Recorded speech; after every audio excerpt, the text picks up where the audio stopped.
Students, आज की class में हम मैट्रिक्स एंड डिटर्मिनेंट्स का टॉपिक स्टार्ट करेंगे। Solution of system of linear equations.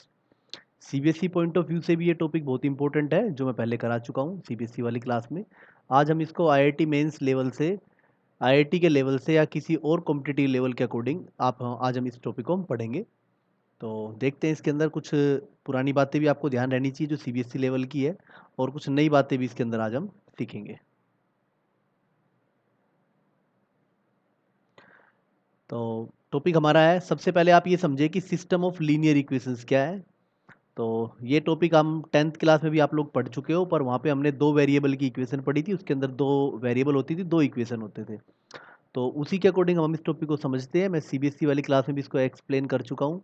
Consistent system consistent है, इसका मतलब क्या होता है कि कंसिस्टेंट है और यूनिक सॉल्यूशन है। ठीक है, सबसे पहले हम समझते हैं यूनिक सॉल्यूशन कब होता है। जब लाइन कैसी हो, इंटरसेक्टिंग हो। 10th क्लास का टॉपिक है ये। और उसके अलावा अगर इनकंसिस्टेंट है, उसका मतलब क्या होता है, नो सॉल्यूशन। ठीक है, ये क्या होता है, पैरेलल लाइंस वाला। तीसरा होता है इनफाइनाइट सॉल्यूशन। तीन तीन केस होते हैं, आपको ध्यान होगा 10th क्लास के अंदर। यूनिक सॉल्यूशन होता था सिस्टम ऑफ लीनियर इक्वेशन के अंदर, या नो सॉल्यूशन होता था, या फिर इनफाइनाइट सॉल्यूशन होता था। इनफाइनाइट सॉल्यूशन को डिपेंडेंट सॉल्यूशन भी बोल देते हैं, डिपेंडेंट भी बोल देते हैं, या कंसिस्टेंट तो ये भी होता है।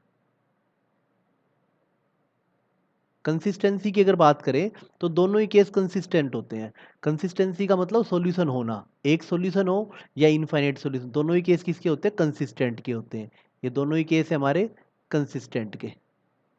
और जब इनफाइनाइट सॉल्यूशन होता है उसको डिपेंडेंट इक्वेशन भी बोल देते हैं। और दूसरा क्या केस होता है, जब नो सॉल्यूशन वाला केस होता है उसको बोलते हैं इनकंसिस्टेंट। ठीक है, ये हमारे केस थे, सीबीएसई वाली क्लास में एक्सप्लेन कर चुका हूँ।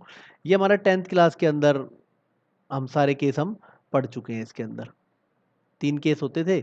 अगर A1/A2 इक्वल हो, नॉट इक्वल हो B1/B2 के, ये दो वेरिएबल में होता था ऐसा, तो ये होता था यूनिक सॉल्यूशन। और अगर A1/A2 इक्वल हो B1/B2 के, पर इक्वल ना हो, ठीक है, तो इस वाले केस को बोलते थे नो सॉल्यूशन। और तीनों इक्वल हो, तीनों ही रेशो इक्वल हो, ये होता था इनफाइनाइट सॉल्यूशन। और इनफाइनाइट सॉल्यूशन को क्या बोल देते थे, डिपेंडेंट सॉल्यूशन भी बोल देते हैं।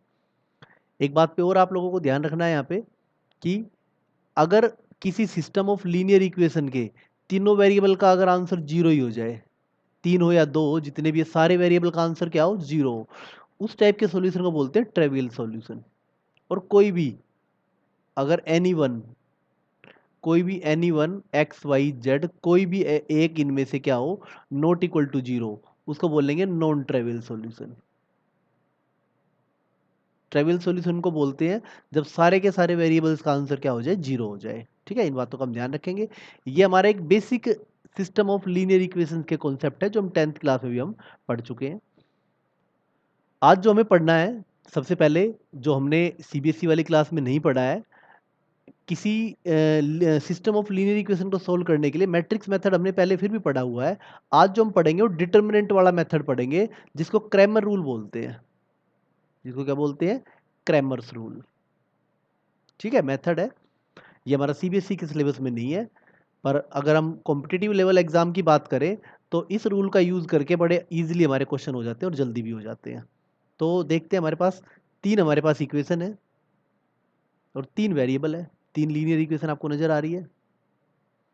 इनको अगर हमें क्रैमर रूल से सोल्व करना है, तो सबसे पहले हम क्या करेंगे, यहाँ पे डी फाइंड करेंगे।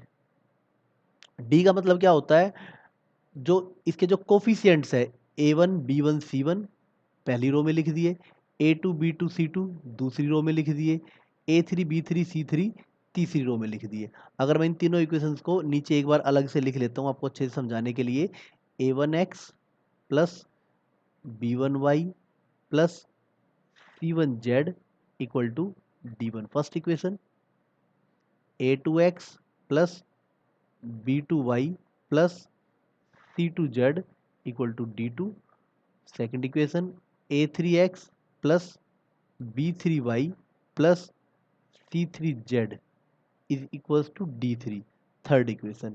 ये तीन इक्वेशन हमारे पास है, हमें इनको क्रैमर रूल से सोल्व करना है। तो सबसे पहले में जो ये हमारे पास जो एक्स वाई जेड के जो कोफिशिएंट्स है, जैसे हम उनसे अगर मैं एक डिटर्मिनेंट बना लूँ, उस डिटरमिनेंट को बोलते हैं डी, उसको हम लेके चलते हैं डिटरमिनेंट डी।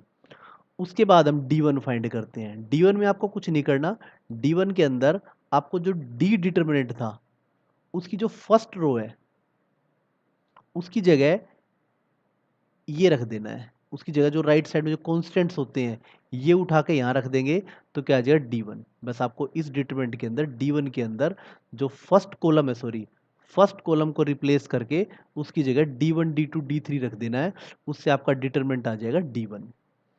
फिर D2 निकालते हैं।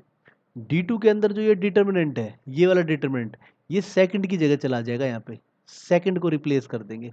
अब फर्स्ट और थर्ड ऐसे के ऐसे ही रहेंगे, फर्स्ट डिटरमिनेंट का फर्स्ट कॉलम और थर्ड कॉलम अगर यहाँ पे डी से हम देखते हैं, सिर्फ डी के अंदर रिप्लेस करते चले जाओ। अगर फर्स्ट कॉलम को रिप्लेस कर देते हैं D1 D2 D3 से तो D1 बन जाएगा। अगर यहाँ पे सेकंड कॉलम को रिप्लेस कर देते हैं D1 D2 D3 से तो D2 बन जाएगा। और अगर हम थर्ड कॉलम को रिप्लेस कर देते हैं डी के अंदर, ठीक है, तो क्या बन जाएगा, D3 बन जाएगा। बस जो ये D1 D2 D3 है इसको यहाँ रख देंगे तो D1, उसको यहाँ पे रख देंगे तो D2, उसको यहाँ पे रख देंगे तो D3। और D क्या होता है, जब D1 D2 3 ना रखे, बस सिर्फ कोफिशिएंट से डिटरमिनेंट बनाए तो उसको बोल देते हैं D। ये चार डिटरमिनेंट की जब आपके पास वैल्यू आ जाएगी तो वहां से बढ़िया इजीली आप x की वैल्यू, y की वैल्यू और z की वैल्यू फाइंड कर सकते हो।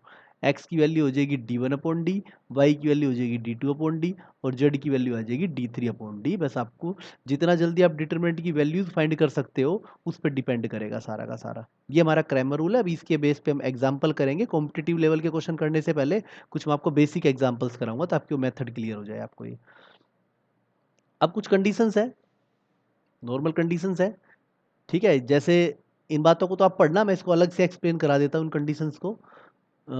अगर मान लेते हैं, ठीक है, अगर मान लेते हैं D not equal to zero आ जाए तो कोई दिक्कत ही नहीं है, तो यूनिक सॉल्यूशन वाला केस आएगा, ठीक है। अगर D not equal to zero आ जाए तो क्या आएगा, यूनिक सॉल्यूशन आ जाएगा, ठीक है। पर अगर डी जीरो के इक्वल आ जाए, पर अगर डी जीरो के इक्वल आ जाए तो क्या होगा, अगर डी जीरो के इक्वल आ जाए तो दैट इंप्लाइज, बात को समझना अच्छे से। अब डिपेंड करेगा केस फर्स्ट, अगर डी जीरो के इक्वल आ जाए और D1 D2 D3 ये भी सारे जीरो हो जाए तो इस केस को बोल देते हैं इनफाइनाइट सॉल्यूशन, या फिर बोल देते हैं डिपेंडेंट इक्वेशंस। इक्वेशंस कैसी होंगी, डिपेंडेंट होंगी। कंसिस्टेंट का केस होगा, पर ये भी, इसको भी क्या बोला जाएगा, कंसिस्टेंट। कंसिस्टेंट में इनफाइनाइट सॉल्यूशन बोला जाएगा और ये यूनिक सॉल्यूशन में कंसिस्टेंट है। ये कंसिस्टेंट में यूनिक सॉल्यूशन, ये कंसिस्टेंट में इनफाइनाइट सॉल्यूशन। इसके अंदर अगर केस सेकंड, अगर कोई भी एनी वन, कोई भी एटलीस्ट वन, ठीक है ना, at least one of D1 D2 D3 इन तीनों में से कोई भी अगर एक नॉट इक्वल्स टू जीरो आ जाए तो ये केस होता है नो सॉल्यूशन का। तो ये केस होगा नो सॉल्यूशन का, मतलब इनकंसिस्टेंट, इनकंसिस्टेंट का केस होगा। अगर कोई भी, अगर सारे के सारे जीरो हो जाए तो इनफाइनाइट सॉल्यूशन, और अगर कोई भी एक नॉट इक्वल टू जीरो आ जाए, ठीक है, तो क्या होगा, ये इनकंसिस्टेंट होगा, कम से कम कोई एक, और डी जीरो होना चाहिए। पर अगर D not equal to zero है तो D1 D2 D3 का कोई रोल नहीं है। अच्छे से इन बातों को नोट कर लेना।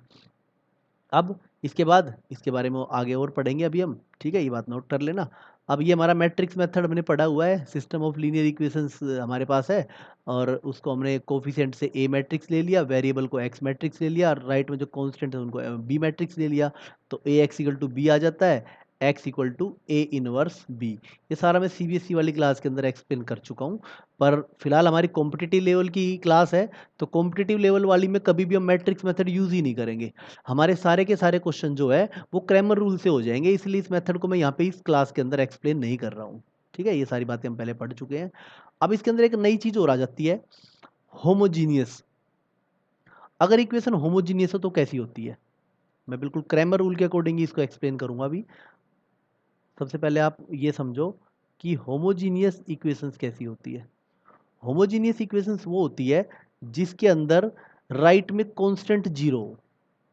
a1x plus b1y plus c1z equal to zero, और a2x plus b2y plus c2z equal to zero, और a3x plus b3y plus c3z equal to zero.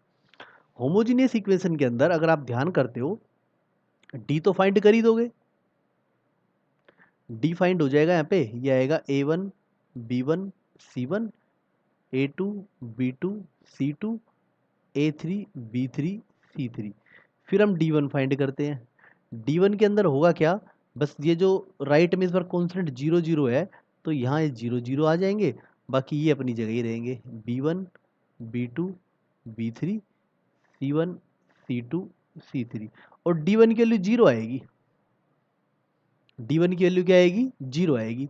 ऐसे अगर आप देखोगे तो जो d2 है उसके अंदर सेकंड वाला जो कॉलम है वो जीरो हो जाएगा, तो d2 की वैल्यू भी क्या आएगी, जीरो आएगी। सिमिलरली d3 वैल्यू भी जीरो आएगी। तो हम ये कह सकते हैं कि जो होमोजीनियस इक्वेशन है, इस बात में हम एक नोट करेंगे यहाँ पे कि होमोजीनियस इक्वेशन जो होती है, होमोजीनियस इक्वेशन के अंदर आपको d1 d2 d3 की वैल्यू कभी फाइंड करने की जरूरत ही नहीं है, वो तो हमेशा ही क्या आती है, जीरो आती है। इस बात को बिल्कुल एक ऑब्जर्वेशन में डाल लो कि होमोजीनियस इक्वेशन के अंदर d1 d2 d3 तो क्या आएगा, हमेशा ही जीरो आएगा, ऑलवेज।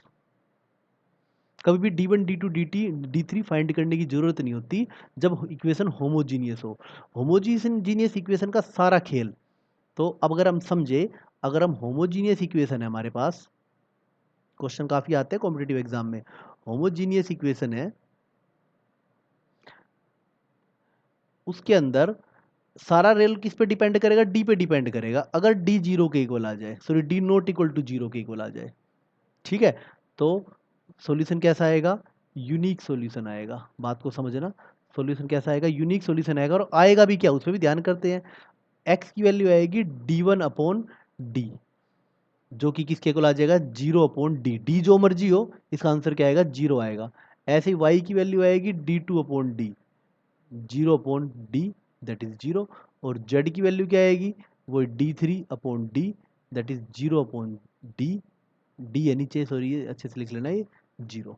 तो कुल मिला के हम कह सकते हैं कि होमोजीनियस इक्वेशन के अंदर अगर D not equal to zero आ जाए तो तीनों वेरिएबल की वैल्यू क्या आ जाएगी, जीरो आ जाएगी।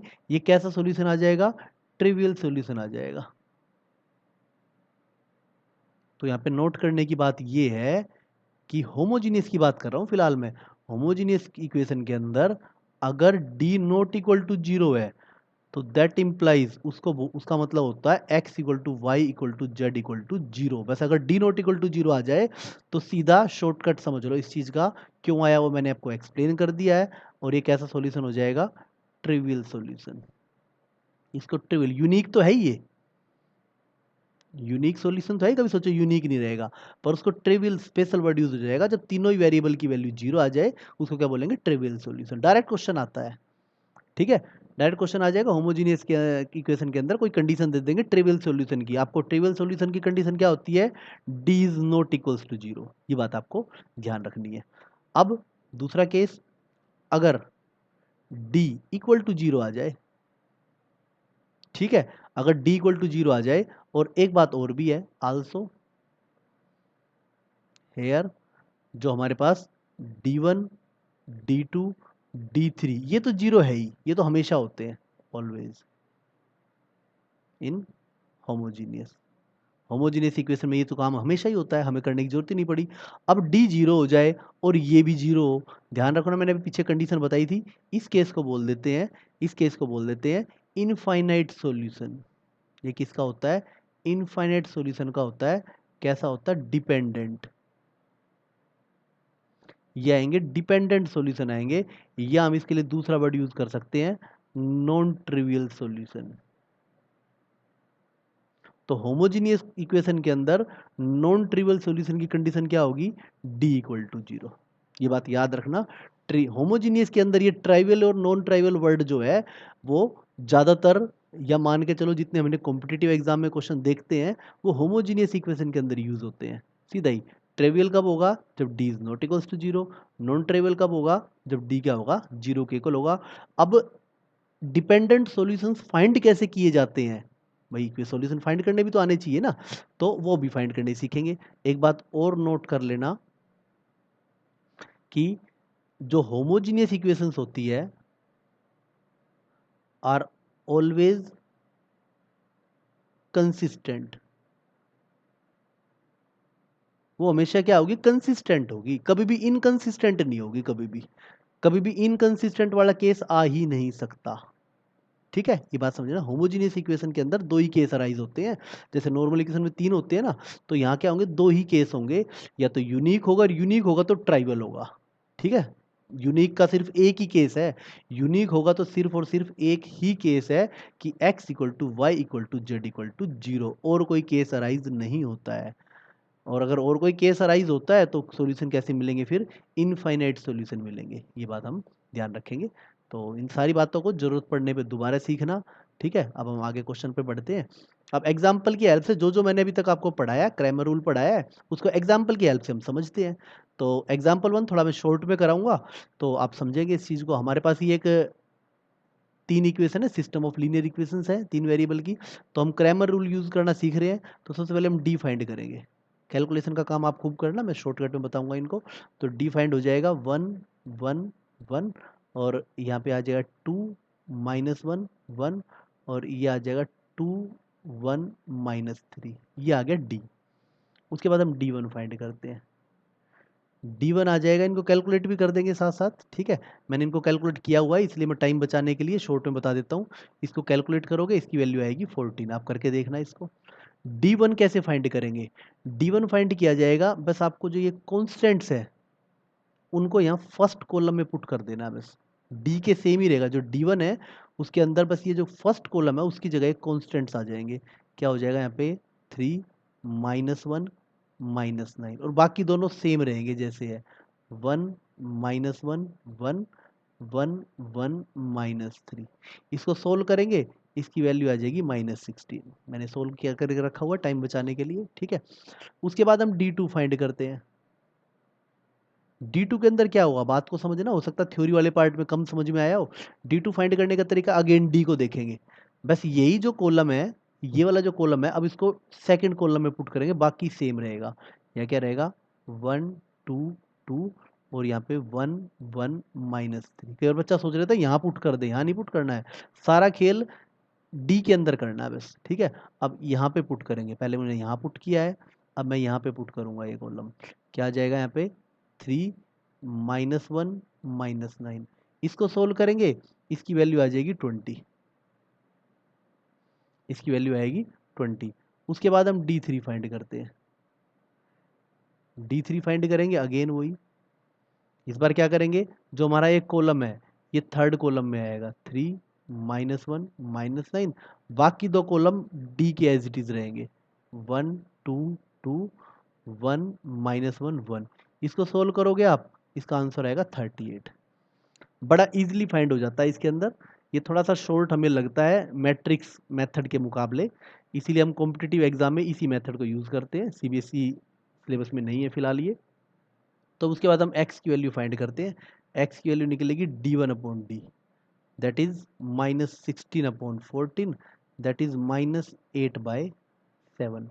y की वैल्यू आ जाएगी यहाँ पे D2/D, that is 20/14, that is 10/7। और z की वैल्यू आ जाएगी D3/D, that is 38/14, that is 19/7। X y z की वैल्यू हम इजीली फाइंड हम कर सकते हैं। एग्जाम्पल 1। वीडियो को अपना पॉज करके ढंग से इसको समझना, और एक दो एग्जाम्पल आप एनसीईआरटी लेवल से या किसी भी बुक से, एक्स्ट्रा बुक से इससे ट्राई कर सकते हो, ताकि आपकी प्रैक्टिस हो जाए इस मेथड की। तो हमारा यूनिक सॉल्यूशन तो मुझे यही पता चल गया था। जैसे D not equal to zero आया तो मतलब सॉल्यूशन कैसा आ गया? यूनिक सॉल्यूशन आ गया। और फिर D1 D2 D3 पे डिपेंड नहीं करता कुछ भी। अगर ये zero not equal to zero आ जाए तो यूनिक सॉल्यूशन ही आएगा। अगर ये तीनों जीरो हो जाए, तो यूनिक सॉल्यूशन ही आएगा। अगर ये तीनों जीरो हो जाए तो एक्स वाई जेड की वैल्यू भी क्या हो जाएगी, 0 हो जाएगी। उसको क्या बोलेंगे, ट्रिवियल सॉल्यूशन बोलेंगे। ठीक है, ये बात हम ध्यान रखेंगे। अब हम करते हैं नेक्स्ट एग्जाम्पल, एग्जाम्पल 2। सेम अब करते हैं इसके अंदर भाई, इसके अंदर अगेन हम डी फाइंड करते हैं। डी हमारा हो जाएगा 1 1 1 और ये आएगा 1 2 3 1 4 7, ये डी आ गया। इसके अंदर अगर आप इसको सोल्व करते हो वैल्यू 0 आएगी इसकी। ठीक है, शॉर्ट में करा रहा हूँ क्योंकि हमें आगे ही क्वेश्चन करने हैं, या आप इसको इजीली कर सकते हो। डी 0 आ जाता है।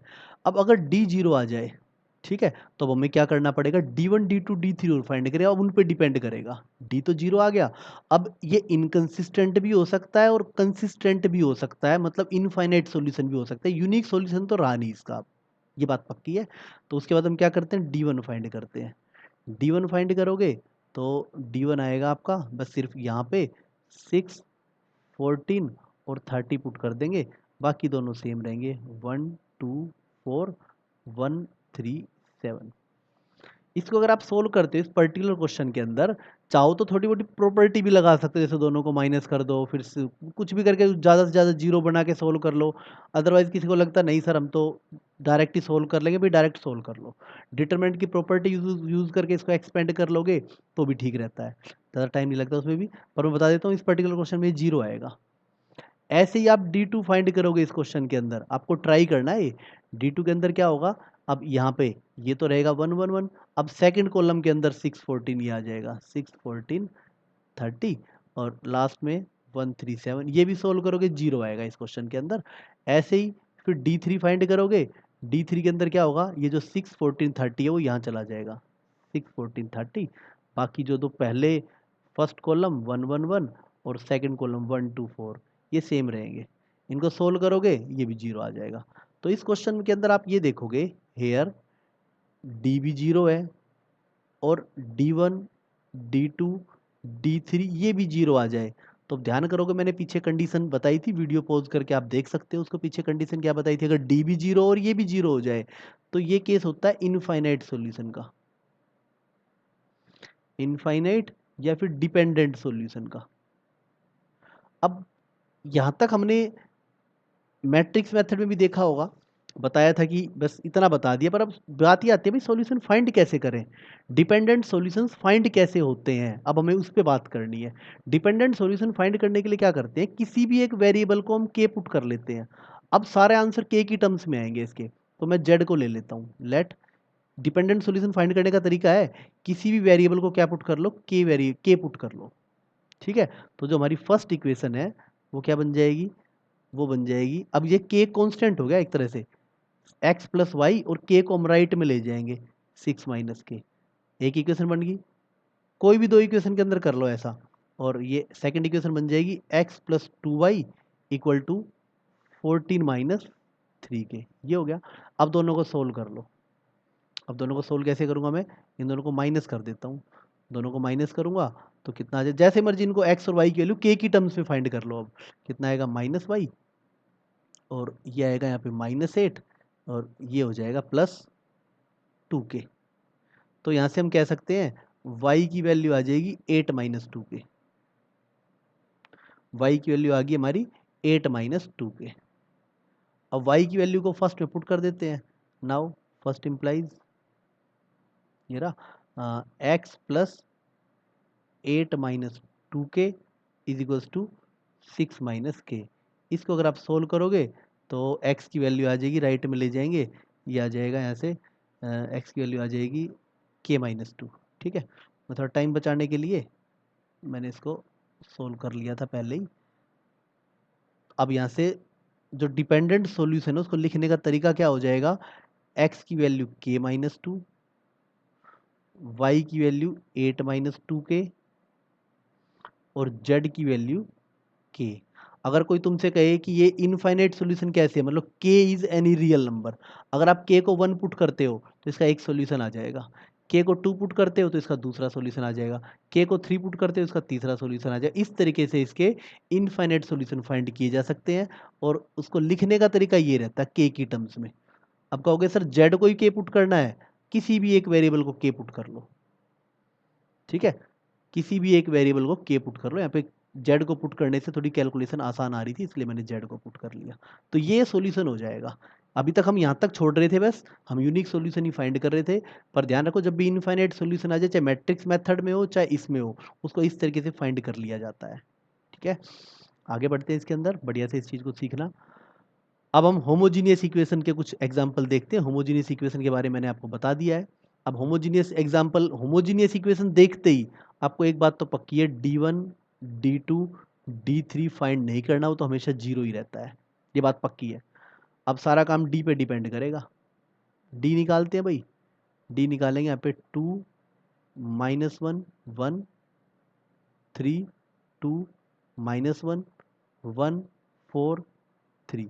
अब इसको सोल्व करते हैं। डी को यहाँ पे सोल्व करोगे तुम तो इसकी वैल्यू आएगी, डी की वैल्यू आएगी, मैं एक बार वैसे ही देख लेता हूँ इसके अंदर, डी की वैल्यू सोल्व करके आएगी 40। आप सोल्व कर लेना इसको। ठीक है, मैंने डी निकाला, डी 40 आ गया। अब चाहो तो लिखो मत, मैं वैसे एक्सप्लेन कर रहा हूँ, बस मुझे एक बात पक्का पता है, अब जैसे D not equal to zero आ जाए, मैंने आपको बताया हुआ है, तो कैसा सॉल्यूशन आएगा, ट्रिवियल सॉल्यूशन आ जाएगा पक्का। इन ये होमोजीनियस के अंदर ऐसा होता है, बस सिर्फ ट्रिवियल सॉल्यूशन आएगा, यूनिक सॉल्यूशन आएगा। और यूनिक में भी कौन सा आएगा, x equal to Y equal to Z equal to zero, ये आएगा इसके अंदर आंसर हमेशा। आपको आगे करने की जरूरत नहीं है, बाकी वैसे मैं बता देता हूँ, अगर आप क्यों आया वो आप समझ गए होगे। क्योंकि होमोजीनियस के अंदर D1 D2 D3 तो हमेशा जीरो होता है, और D not equal to zero आ गया, तो x की वैल्यू आ जाएगी D1 upon D, that is D1 है हमारा जीरो और D है हमारा 40, वैल्यू क्या आएगी जीरो। ऐसे ही y की वैल्यू भी जीरो आएगी और z की वैल्यू भी क्या आएगी जीरो। पर इस चीज को हम डायरेक्ट यूज कर सकते हैं, इसको हम डायरेक्ट हम लिख सकते हैं, आपको पता होना चाहिए। होमोजीनियस इक्वेशन के अंदर अगर D not equal to zero आ जाए तो that means unique solution. Homogeneous equation के अंदर इफ डी अगर नॉट इक्वल टू जीरो आ जाए तो उसका मतलब ये होता है x equal to Y equal to Z equal to zero ही होता है। और कैसा सॉल्यूशन है ये ट्रिवियल सॉल्यूशन वाला केस होता है। ठीक है, ये बात आपको ध्यान रखनी है। उसके बाद आगे बढ़ते हैं भाई एग्जाम्पल 4 के अंदर। एग्जाम्पल 4 के अंदर अगेन हम होमोजीनियस इक्वेशन है, हम डिफाइंड करते हैं। डिफाइंड करेंगे, ये आ जाएगा यहाँ पे 2 -1 2 5 3 -1 1 5 -5। इसकी वैल्यू फाइंड करोगे, टाइम बचाने के लिए मैं कर रहा हूँ, इसकी वैल्यू जीरो आएगी। इस क्वेश्चन के अंदर वैल्यू क्या आएगी, जीरो आएगी। तो ये बात तो मुझे पक्का पता है, होमोजीनियस के अंदर अकेन D1 और D2 D3 तो जीरो होते ही हैं, फाइंड करने की जरूरत नहीं है, मैंने बताया था क्यों, ये तो जीरो है, ये तो हमेशा होते हैं।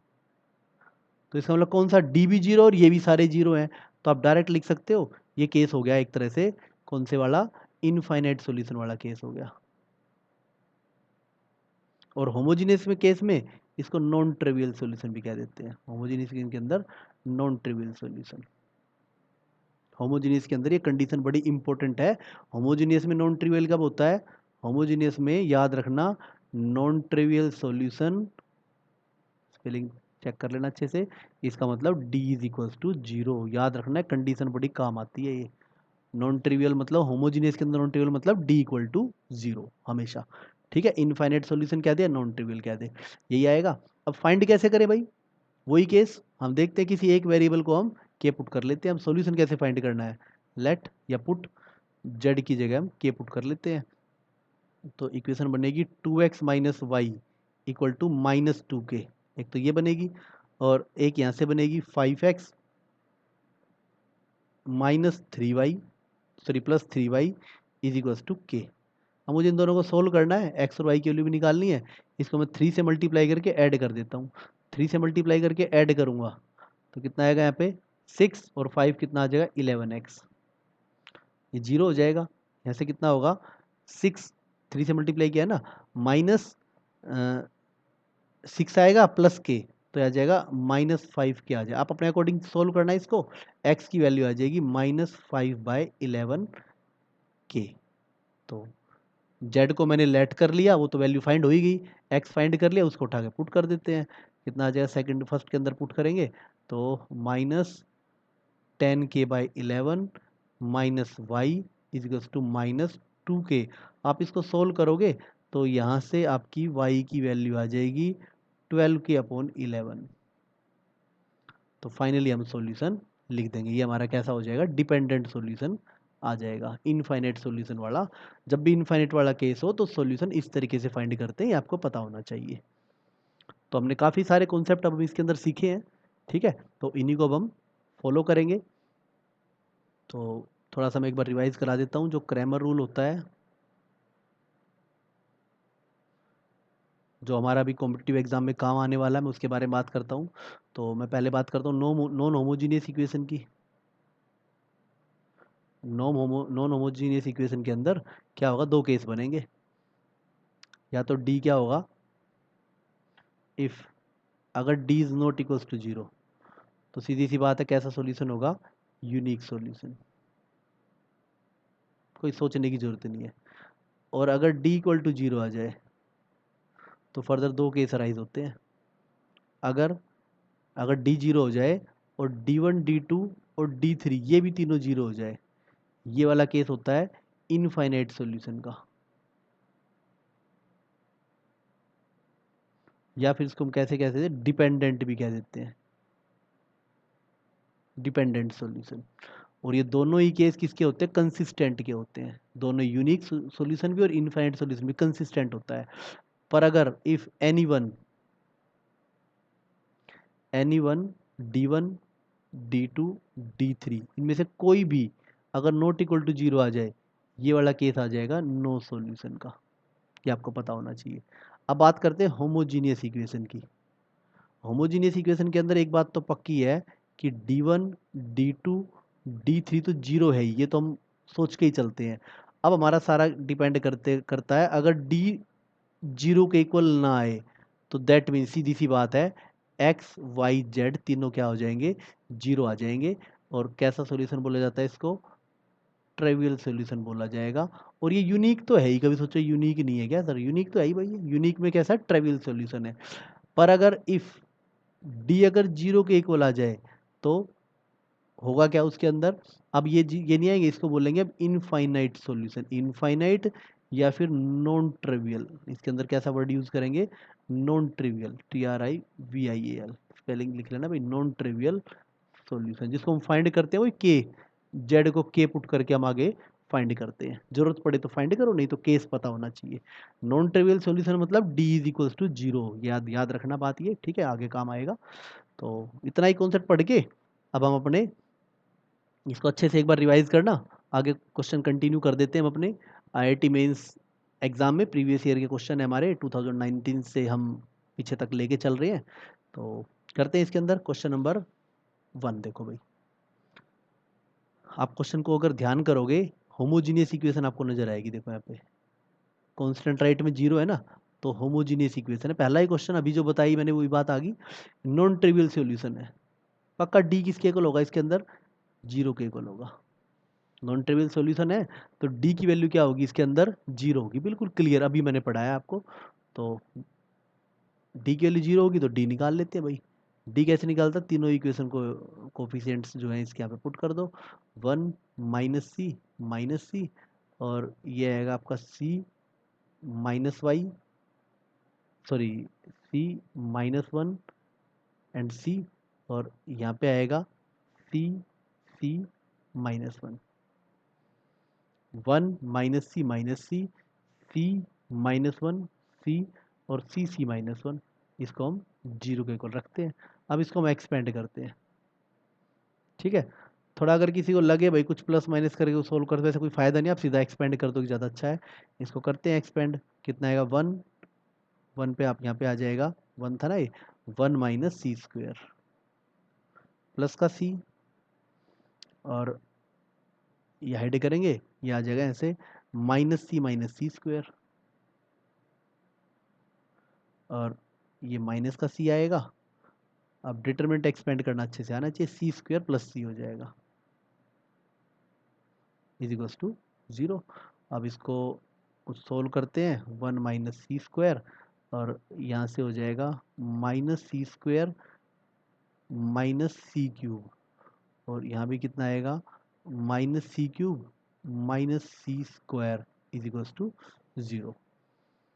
अब इसको हम कुछ सोल्व करते हैं तो ये आएगा -2c³ -2c³ और c² 3 बार है -3c² और +1 = 0। ये आ जाएगा यहाँ से 2c³ +3c² -1 = 0। अब आपकी 9th क्लास की नॉलेज कितनी अच्छी है उस पर डिपेंड करेगा। अब हमें इसको फैक्टराइज करके भाई सी की वैल्यू फाइंड करनी है। फैक्टराइज के लिए एक फैक्टर ढूंढना पड़ेगा इसको फैक्टर मेथड से। अगर मैं सी की जगह -1 पुट कर देता हूँ, ठीक है, तो सी की जगह -1 पुट करता हूँ। ये 9th क्लास में हम फैक्टर थ्योरम में पढ़ते हैं। सी की जगह -1 पुट करता हूँ तो जो हमारा जो डिटर्मिनेंट है हम उसको फंक्शन लेके करते हैं, उसकी वैल्यू क्या आ रही है, 0 आ रही है। 0 आती है तो इसका मतलब क्या हो जाता है, जो वैल्यू पुट की तो इसका मतलब जो c+1 है उसका फैक्टर हो जाएगा, इज फैक्टर। c+1 अगर इसका फैक्टर, मैं फैक्टराइज करने की स्टेप बता रहा हूँ यहाँ पे। c को 1 पुट करके देखा, -1 पुट करके देखा, 1 पुट करने पे नॉन जीरो आया होगा जरूर, ठीक है जी, नॉन जीरो आएगा तो इसका फैक्टर हो जाएगा। मतलब इसको c+1 से इसको डिवाइड किया जा सकता है। ये 9th क्लास में हम ऐसे क्वेश्चन करते थे। तो ये आ जाएगा यहाँ पे 2c² सॉरी 2c³ और +3c² -1। इसको इससे डिवाइड करते हैं, सॉरी गलत लिख दिया मैंने, यहाँ लिखते हैं 2c³ +3c² -1। इसको c+1 से हम डिवाइड करेंगे तो इसको करेंगे 2c² से मल्टीप्लाई, तो ये आ जाएगा 2c³ +2c²। ये माइनस कट गया भैया, ये आ जाए यहाँ पे c² -1। अब इसको मल्टीप्लाई करते हैं प्लस के c से, c² +c। अब ये डिवाइड करना तो भाई आना चाहिए आपको, माइनस माइनस, तो ये आ जाएगा -c -1, फिर -1 से करेंगे तो कुल मिला के आपका फैक्टराइजेशन आ गया c+1 और 2c² +c -1 = 0। इसको और फैक्टराइज करेंगे मिडिल टर्म स्प्लिट से, तो c+1 और इसको अगर हम फैक्टराइज करते हैं तो ये आएगा 2c² +2c -c -1। अब IIT लेवल पे आपको मिडिल टर्म स्प्लिट और ये फैक्टराइजेशन वगैरह तो आना ही चाहिए। तो ये आएगा यहाँ पे c+1, इसको अगर फैक्टराइज करते हैं तो ये आएगा आपका 2c कॉमन आएगा, c+1 और -1, तो ये फैक्टराइज हो जाएगा आपका 2c -1 और c+1। तो आप देखोगे यहाँ पे c की दो वैल्यू निकल के आएगी। c की एक वैल्यू तो आएगी -1 और एक c की वैल्यू आएगी 1/2। आपसे पूछी गई है यहाँ पे c की मैक्सिमम वैल्यू, ग्रेटेस्ट वैल्यू, तो ऑप्शन क्या हो जाएगा, बी हो जाएगा। तो इसकी जो ग्रेटेस्ट वैल्यू है वो हो जाएगी इसकी 1/2। ऑप्शन बी इसका करेक्ट हो जाएगा। मेन बात समझने की ये है बस उसके बाद तो आपने डिटरमिनेंट सोल्व किया, सी की वैल्यू फाइंड की, इसमें कोई आईआईटी लेवल का काम थोड़ी ना है, ये तो आपको आना ही चाहिए। मेन हमने क्या कंडीशन समझी है, नॉन ट्रिवियल सॉल्यूशन कब होता है, जब d = 0 होता है, ये कंडीशन है यहाँ पे। होमोजीनियस के अंदर नॉन ट्रिवियल सॉल्यूशन, होमोजीनियस के अंदर नॉन ट्रिवियल सॉल्यूशन बहुत बार आएगा। अभी देखो कई बार आ रहा है, उसका मतलब क्या होता है, d = 0, ये कंडीशन मेन है। बाकी आपने सी की वैल्यू फाइंड कर ली। क्वेश्चन नंबर 1 नोट डाउन करते रहना जो भी कॉन्सेप्ट यूज होते हैं। नेक्स्ट, अब यहाँ पे क्या दे रखा है, थर्ड क्वेश्चन के अंदर कुछ इक्वेशंस दे रखी है, होमोजीनियस नहीं है इस बार चलो, और उसका एक सॉल्यूशन है ये, ठीक है भाई। तो हमें कहीं ना कहीं सॉल्यूशन फाइंड करना है और फिर देखना है कि x, जो सॉल्यूशन आएगा उसके जो x, y है कौन सी लाइन को सेटिस्फाई कर रहा है इनमें से। तो देखो इन्होंने डायरेक्टली इनडायरेक्टली आपको ये कह दिया कि इसका सॉल्यूशन फाइंड करो, पहला काम तो है। अगर इसका सॉल्यूशन है मतलब ये कैसा सॉल्यूशन है, ये यूनिक सॉल्यूशन वाला केस है यहाँ पे। सबसे पहली बात तो हम फाइंड करते हैं इसके अंदर, क्वेश्चन नंबर 3 के अंदर हम इसका सॉल्यूशन फाइंड करने की कोशिश करते हैं। तो इसके अंदर आएगा हमारा 3 इक्वेशन है, तो डी आ जाएगा यहाँ पे 1 -2 के, और ये आएगा 2 1 1, और यहाँ पे आएगा 3 -1 -k। अगर इसको सोल्व किया जाए, इसको सोल्व करने से आएगा 1 × में ये आ जाएगा ऐसे -k+1, -k+1, और यहाँ से फाइंड करते हैं तो ये आएगा हमारे पास +2, और ये आएगा यहाँ पे हमारे पास -2k और -3, और +k, ये आ जाएगा यहाँ से -2 -3 दैट इज -5। इसको सोल्व करोगे तो ये हमारे पास सोल्व करके आएगा यहाँ से -k+1, -4k, -6 और -5k।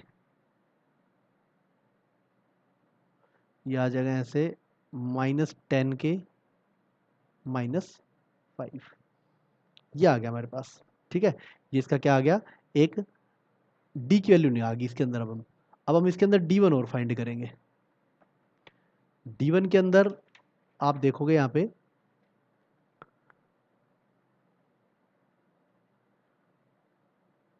D1 आएगा इसके अंदर, बस इसकी जगह क्या आ जाएगा, 1 2 3 आ जाएगा। ठीक है, 1 2 3 की जगह एक तरह से 1 2 3 ही आएगा। ये चेंज हो रहा है ना, यहाँ पे क्या आएगा 1 2 3, क्योंकि ये भी जो कॉन्स्टेंट है वो भी 1 2 3 ही है। तो यहाँ पे कितना आएगा -2 1 -1 k 1 -k। सोल्व करोगे इसकी वैल्यू भी यही आएगी, सेम ही डिटर्मिनेंट है। ठीक है, उसके बाद हम D2 फाइंड करते हैं। हमें वैल्यू सिर्फ x और y की फाइंड करनी है, यहाँ पे z की जरूरत नहीं पड़ेगी। देखते हैं क्या आता है इसके अंदर। अब D2 फाइंड करने टाइम यहाँ पे तो क्या आ जाएगा 1 2 3, और यहाँ भी क्या आ जाएगा 1 2 3 आ जाएगा, और तीसरा तो जो भी है k 1 -k, ये भी कितना आएगा यहाँ पे, ये 0 आ जाएगा। तो हमने D फाइंड कर दिया इसके अंदर, और x फाइंड कर दिया, और y फाइंड कर दिया। 1 2 3, D आ गया हमारा 0, तो x की वैल्यू आ गई 1। कुछ गड़बड़ चल रही है भाई इसके अंदर, थोड़ी सी कुछ गड़बड़ की है हमने। थर्ड क्वेश्चन के अंदर कैलकुलेशन जो है वो ठीक नहीं आ रही है। इसके अंदर मैंने किया है, एक मिनट में इसको भी एक्सप्लेन करता हूँ।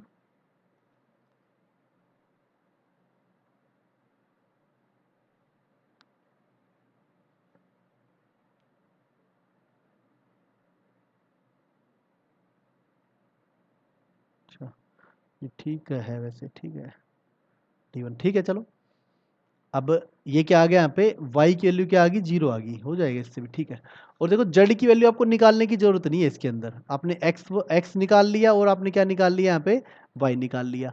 अब बस आप ये देखो कि जो ये x, y है वो इनमें से किसको सेटिस्फाई कर रहा है।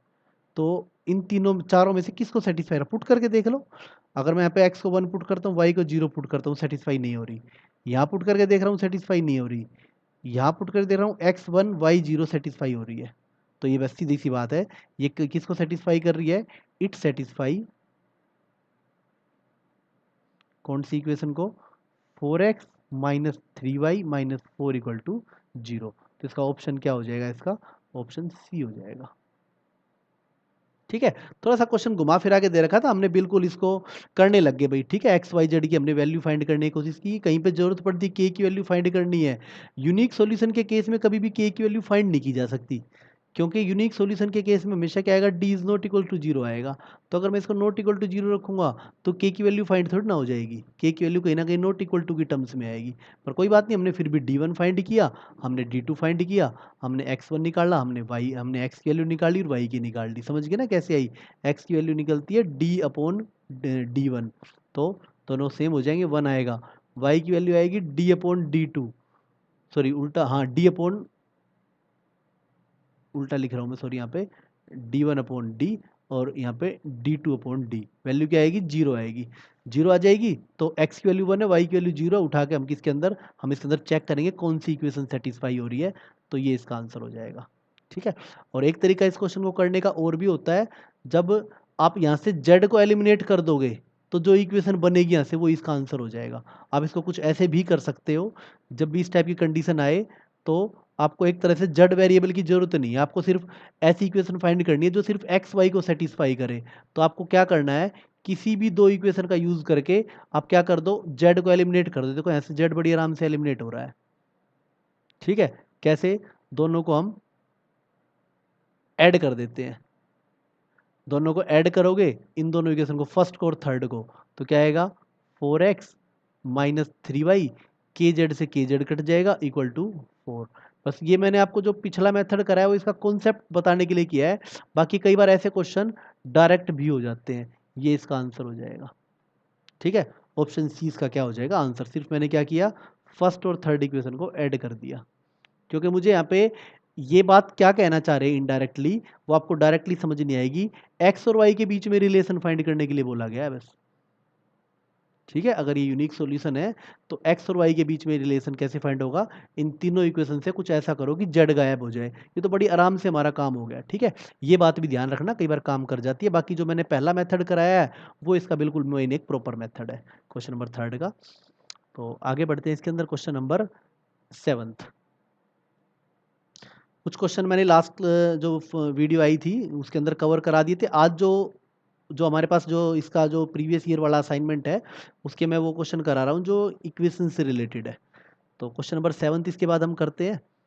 क्वेश्चन नंबर 7 के अंदर आप देखोगे 3 इक्वेशन, इस बार क्या है, होमोजीनियस है और नॉन ट्रिवियल है। भाई ये तो बिल्कुल क्लियर क्वेश्चन, होमोजीनियस में नॉन ट्रिवियल, तो साफ सीधी बात है डी को 0 पुट करने वाला हूँ मैं। ठीक है, और फिर यहाँ पे देखते हैं क्या आएगा इसका आंसर, तो बाद की बात है। होमोजीनियस के अंदर नॉन ट्रिवियल है तो डी को 0 पुट करने वाले हैं इसके अंदर हम। ठीक है, तो क्या आएगा क्वेश्चन नंबर 7 के अंदर, हम देखते हैं इसके अंदर।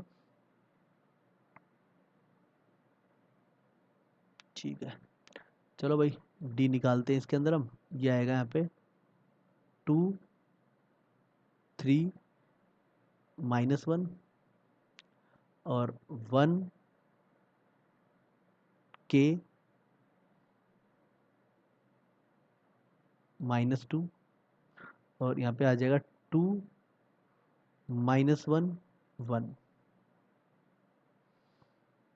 ठीक है, डी इक्वल टू 0, ऐसे के की वैल्यू तो आई जाएगी। सोल्व करते हैं भाई इसको, 2 और ये आ जाएगा हमारे पास, इसको हम यहाँ से एक्सपेंड करते हैं, कितना आ जाएगा, के +2। अच्छा क्वेश्चन है भाई, ध्यान देंगे इसके ऊपर, सॉरी के-2, के-2 और फिर क्या आएगा -3, कितना आ जाएगा ऐसे 1 + 4 हो जाएगा, फिर -1, यहाँ से आ जाएगा -1 -2 के इज 0। तो ये आ जाएगा यहाँ से इम्प्लाइज 2k -4 -15। ठीक है, -15 और ये आएगा आपका -15, ये आएगा, सोल्व करेंगे, +1 + 2k इज 0। तो यहाँ से ये 2 कितना हो जाएगा यहाँ पे 4k और ये -19 + 1 ये आएगा -18 इक्वल टू 0। यहाँ से k की वैल्यू आ जाएगी आपकी 9/2, k आ गया आपका 9/2। तो आपकी जो 3 इक्वेशन है वो क्या बन जाएगी, 2x + 3y -z equal to 0, first equation. Second equation k की वैल्यू 9/2 पुट करूंगा मैं, x + 9/2y -2z equal to 0, second. और थर्ड है हमारी 2x -y + z equal to 0। अब सॉल्यूशन है, वैसे के वैल्यू ना भी निकालते तो भी काम चल जाता हमारा, चल फिर भी हमने फाइंड कर ली। अब हमें करना क्या है, इसके नॉन ट्रिवियल जो सॉल्यूशन जो फाइंड होते हैं ना वो हमें फाइंड करने हैं। तो नॉन ट्रिवियल सॉल्यूशन, ये जो डिपेंडेंट सॉल्यूशन फाइंड कैसे होते हैं आपको ध्यान होगा, मैंने बताया था। आप इसको जेड की वैल्यू यहाँ पे क्या पुट कर लो, के पुट कर लो, क्योंकि कहीं ना कहीं मुझे एक्स वाई जेड की वैल्यू की जरूरत पड़ने वाली है, इसलिए कर रहे हैं हम। तो यहाँ पे जेड की वैल्यू फाइंड करेंगे, पुट करेंगे के, तो ये हमारा आ जाएगा 2x + 3y इक्वल टू के। जो सिंपल सिंपल इक्वेशन है उससे हम करते हैं, ये फर्स्ट इक्वेशन थी हमारी।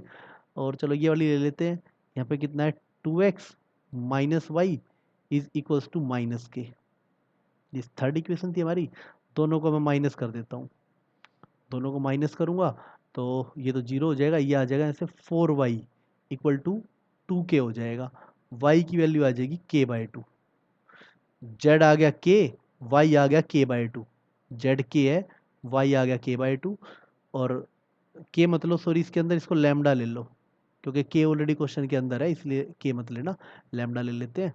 अब यहाँ पे हम पुट कर देते हैं इसके अंदर कोई सी भी इक्वेशन के अंदर y की वैल्यू λ/2 है, यहाँ पे हम यहाँ पे पुट कर लेते हैं, तो 2x माइनस λ/2 और plus lambda is equals to 0, तो ये आपकी वैल्यू आ जाएगी 2x प्लस λ/2, प्लस हो जाएगा ना, यहाँ पे सोल्व करोगे, प्लस λ/2 इज इक्वल्स टू 0, और ये उधर जाएगा, x की वैल्यू आ जाएगी माइनस λ/4, आपके पास z आ गया, आपके पास y आ गया, आपके पास x आ गया। अब जो फाइंड करना है इसको फाइंड कर दो। फाइंड क्या करना है, x/y plus y/z plus z/x plus k की जरूरत पड़ेगी वैसे, ठीक है। अब यहाँ पे वैल्यू फाइंड करते हैं, तो x है हमारे पास माइनस λ/2, बात को समझना, देखो वैल्यू पुट करनी है minus λ/2 upon λ/2 plus y/z, y है हमारा λ/2 अपॉन लैम्डा प्लस z की value lambda upon minus λ/4 plus k की वैल्यू हमने निकाली थी 9/2, जीरो नहीं है सॉरी, वैल्यू फाइंड करनी है, और ये हमारे पास सोल्व करेंगे तो लैम्डा से लैम्डा कटेगा, 4 नीचे आएगा, 2 ऊपर आएगा, ठीक है। तो ये आ जाएगा -1/2, -1/2, और ये वैल्यू आएगी +1/2, ये सोल्व करोगे ये वैल्यू आएगी -4 प्लस 9/2, इसको हम कैंसिल करते हैं, इसको जब हम सोल्व करेंगे इसका आंसर आएगा 1/2, तो 1/2 ऑप्शन बी हमारा इसका करेक्ट आंसर हो जाएगा, B option is correct. Question number था हमारा सेवंथ का बी ऑप्शन करेक्ट है, ठीक है भाई, क्लियर। तो ध्यान देंगे, बड़ा अच्छा क्वेश्चन है ये, अच्छा क्वेश्चन आया निकल के। तो पहले हमें के की वैल्यू, मुझे लग रहा था के की वैल्यू की जरूरत नहीं पड़ेगी, पर के की वैल्यू की जरूरत पड़ेगी क्योंकि मुझे बाद में भी के यूज़ करना था ना, तो बस के की वैल्यू निकाल ली, क्योंकि कैसा केस है, नॉन ट्रिवियल केस है, और इसके अंदर एक्स वाई जेड की वैल्यू की भी जरूरत पड़ने वाली है, इसलिए मुझे नॉन ट्रिवियल इक्वेशन को सोल्व भी करना पड़ा यहाँ पे। Non trivial equation dependent solution को सोल्व करने का मेथड मैंने आपको एक्सप्लेन किया था, सोल्व कर लिया, लैम्डा की टर्म्स में आई, उनकी वैल्यू पुट कर दी, तो बी ऑप्शन इसका करेक्ट हो गया, अच्छा क्वेश्चन था, क्वेश्चन नंबर 7। उसके बाद हम करते हैं क्वेश्चन नंबर 10th इक्वेशन के अंदर क्या दिया हुआ देखो, अच्छा 10th के अंदर दिया हुआ है वही होमोजेनियस इक्वेशन नहीं है, तो इनफाइनाइट सॉल्यूशन है। इनफाइनाइट सॉल्यूशन की कंडीशन होती है डी भी जीरो होगा और D1 D2 D3 सारे जीरो होंगे, ये इनफाइनाइट सॉल्यूशन की कंडीशन है नॉर्मल इक्वेशन के अंदर, नॉन होमोजेनियस इक्वेशन के अंदर। तो हम करते हैं भाई, D0 लेते हैं सबसे पहले, तो ये आएगा 1 1 1 1 2 2 1 3 लैम्डा, आसान सा क्वेश्चन है बिल्कुल ये, इसको हम जीरो पुट करते हैं, इसको जैसे आप जीरो पुट करोगे इसको एक्सपेंड करते हैं भाई, कितना आएगा इसको एक्सपेंड करने से, ये आ जाएगा हमारे पास डी को जीरो, मैंने थोड़ा सा इसके अंदर ये सोल्व कर लेता हूँ इसको, 1 2 लैम्डा -6 -1 और लैम्डा -2 और +1 और ये आ जाएगा 3 -2, तो सोल्व करोगे भाई ये आ जाएगा 2 lambda -6 minus lambda +2 +1 equal to 0 है, तो यहाँ से हो जाएगा लैम्डा -4 लैम्डा -3 आ जाएगा इक्वल टू 0, तो दैट मीन्स लैम्डा की वैल्यू तो निकाल दी भाई हमने 3, एक काम तो हो गया हमारा, लैम्डा की वैल्यू कितनी आ गई, 3 आ गई। अब हमें म्यू की वैल्यू और निकालनी है, ठीक है, तो म्यू के लिए D3 भी जीरो होना चाहिए, तो अच्छा रहेगा, हम देखो D1 भी फाइंड करके कर सकते हैं, चाहे जो मर्जी फाइंड कर लो, वैसे हम यहाँ पे क्या कर लेते हैं, D1 को ले लेते हैं, चलो नाउ D1 भी जीरो, एक से काम चल जाएगा हमारा, D equal to zero implies D1 निकलेगा कैसे, जो ये 5 6 म्यू है ये यहाँ पे आ जाएगा 5 6 म्यू, ये पहले वाले की जगह आ जाएगा।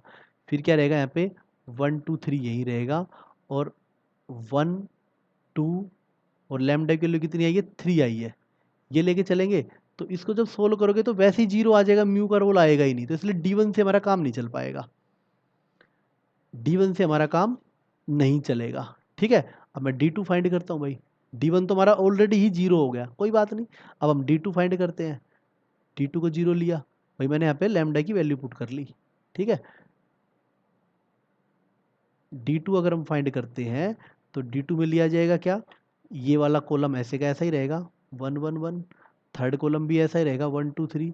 इस बार जो 5 6 म्यू है यहाँ आ जाएगा 5 6 म्यू, और ये जीरो के इक्वल है। इसको अब हम एक्सपेंड करते हैं, कितना आ जाएगा, ये एक्सपेंड करेंगे, ये आ जाएगा 1 इंटू हाइड के यहाँ पे 18 माइनस 2 म्यू, फिर -5, और यहाँ हाइड करते हैं 3 माइनस 2, फिर +1, और ये आ जाएगा म्यू -6 इज इक्वल्स टू 0। इसको सोल्व करते हैं भाई, 18 माइनस 2 म्यू, और 1 आएगा -5, और ये आएगा यहाँ पे म्यू -6 इक्वल टू 0। तो हम थोड़ा सोल्व करते हैं भाई इसको, 18 माइनस 11, ये आ जाएगा यहाँ पे 7, और माइनस म्यू इक्वल टू 0। तो म्यू की वैल्यू आ जाएगी 7। लैम्डा 3 आ गया, म्यू 7 आ गया, पर हमें तो क्या फाइंड करना है, लैम्डा प्लस म्यू फाइंड करना है। लैम्डा प्लस म्यू 10 हो जाएगा, ऑप्शन सी हमारा क्या हो जाएगा, करेक्ट हो जाएगा। लैम्डा प्लस म्यू में फाइंड करना, बिल्कुल बेसिक क्वेश्चन है। ठीक है, आना चाहिए, कोई दिक्कत नहीं है इसके अंदर। बेसिक बेसिक क्वेश्चन होते हैं ये, अगर कॉन्सेप्ट ध्यान है तो इक्वेशन वाले क्वेश्चन हमारे इजिली होते चले जाएंगे। क्वेश्चन नंबर 10 था ये। उसके बाद हम बढ़ते हैं क्वेश्चन नंबर नेक्स्ट पे। इक्वेशन कैसी है, इनफाइनाइट सॉल्यूशन आ रहा है भाई, वही, कोई दिक्कत नहीं, आसान सा क्वेश्चन है ये। तो लैम्डा की वैल्यू हमें फाइंड करनी है, देखते हैं। तो कैसा दे रखा है, इनफाइनाइट सॉल्यूशन दे रखा है, तो डी की वैल्यू तो क्या होगी, जीरो होगी, बाकी और भी जीरो होंगे। पर देखते हैं हमारा एक से काम, जितना डी से अगर काम चल जाता है तो D is equals to zero. तो दैट इम्प्लाइज ये आ जाएगा यहाँ पे, ये आ जाएगा यहाँ पे 1 1 1, और ये आएगा 4 लैम्डा माइनस लैम्डा, और इधर से आ जाएगा 3 2 -4 इज इक्वल्स टू 0। सोल्व करते हैं इसके अंदर, तो लैम्डा की वैल्यू आएगी यहाँ से 1। ठीक है, और चाहो तो आप इस डिटरमिनेंट को ना कई बार थोड़ा सिंप्लीफाई कर लो, उससे भी आसान हो जाता है, माइनस कर लो लगातार डिटरमिनेंट की प्रॉपर्टी यूज करके ना, वैसे भी एक्सपेंड हो जैसे तुम्हें ठीक लगे। तो ये आ जाएगा -4 lambda plus 2 lambda, -4 lambda plus 2 lambda, -1, ये एक्सपेंड करते हैं, ये हाइड किया, ये हाइड किया, ये आ जाएगा ऐसे -16 plus 3 lambda +1, 8 -3 lambda is equals to 0। तो ये हम एक्सपेंड करेंगे, ये आएगा यहाँ से -2 लैम्डा, और +16 -3 लैम्डा, और +8 -3 लैम्डा इज इक्वल्स टू 0। तो ये आपका आ जाएगा -8 लैम्डा प्लस 24 इक्वल टू 0। यहाँ से हमें लैम्डा की वैल्यू निकल ही गई डायरेक्ट, तो हमें जरूरी नहीं कि इक्वेशन बनाई जाए। बस क्वेश्चन के अंदर देखो क्या पूछा हुआ है, लैम्डा की कौन सी क्वालिटी की इक्वेशन का लैम्डा रूट, एक बार चेक कर लेते हैं कि 3 किसको सेटिस्फाई करे, क्या पता किसी एक को ही सेटिस्फाई कर रहा हो। ठीक है, हम चेक कर लेते हैं कि इसके फैक्टर क्या क्या होंगे। देखो इसके फैक्टर के अंदर 3 नहीं आएगा, चेक करके देख लो, नहीं कर रहा है इसको सेटिस्फाई। ठीक है, इसके फैक्टर आएंगे क्या, वैसे इसके फैक्टर आएंगे लैम्डा -4 लैम्डा +1, ये आएंगे। इसके फैक्टर क्या आएंगे, लैम्डा +4 लैम्डा -1, ये आएंगे। इसके फैक्टर क्या आएंगे, लैम्डा +3 और लैम्डा -2, इसके भी नहीं। इसके आएंगे लैम्डा -3 और लैम्डा +2, ये आएंगे। तो सी ऑप्शन करेक्ट हो जाएगा, इसी का जो रूट है वो लैम्डा इक्वल टू 3 आएगा। लैम्डा इक्वल टू 3 सिर्फ इसी इक्वेशन को सेटिस्फाई करता हुआ मिलेगा। ठीक है, तो क्या हो जाएगा इसका, ऑप्शन सी आ जाएगा। ऑब्जेक्टिव क्वेश्चन थोड़े स्मार्टली करने पड़ते, ये नहीं होता एग्जैक्ट वही आंसर निकाला जाए। लैम्डा इक्वल टू 3 कौन सी इक्वेशन को सेटिस्फाई कर रहा है, वो हमने चेक कर लिया इसके अंदर। ठीक है, हमारी क्वालिटी की इक्वेशन, कई बार ऐसा भी हो सकता था, मुझे उम्मीद थी कि क्या पता यहाँ से क्वालिटी की इक्वेशन ये वाली बन जाए, फिर तो हमारा डायरेक्ट ही काम हो जाता। इन्होंने क्वालिटी की इक्वेशन नहीं बनी, बच्चा थोड़ा चकराएगा इसके अंदर, क्या करे। ठीक है, तो यही इसके अंदर सेटिस्फाई कर रहा है। अब एक बात और बता दूं, अगर इसके अंदर कुछ ऐसा हो रहा होता, अभी तो देखो इसके अंदर और कंडीशन भी बाकी है, D1 D2 D3 भी तो जीरो है। ठीक है, अगर बाई चांस ये जो लैम्डा इक्वल टू 3 इनमें से किसी दो इक्वेशन का रूट मिल जाता, लैम्डा इक्वल टू 3 यहाँ भी सेटिस्फाई हो रहा था, सपोज करो यहाँ भी सेटिस्फाई हो रहा होता, फिर हमारा इतने से काम नहीं चलता। फिर मैं क्या करता इसके अंदर, D1 को भी जीरो पुट करता, D2 को भी जीरो पुट करता, D3 को भी जीरो पुट करता, कहीं ना कहीं हमारी एग्जैक्ट इक्वेशन पता ही चल जाती। एग्जैक्ट, क्योंकि यहाँ पे लैम्डा के जो एग्जैक्ट रूट है वो पता चल जाते, वो इसका आंसर हो जाता। फिलहाल हमें सिर्फ यही हमारा आंसर हो जाएगा। क्वेश्चन नंबर 11 इस तरीके से हमारा कंप्लीट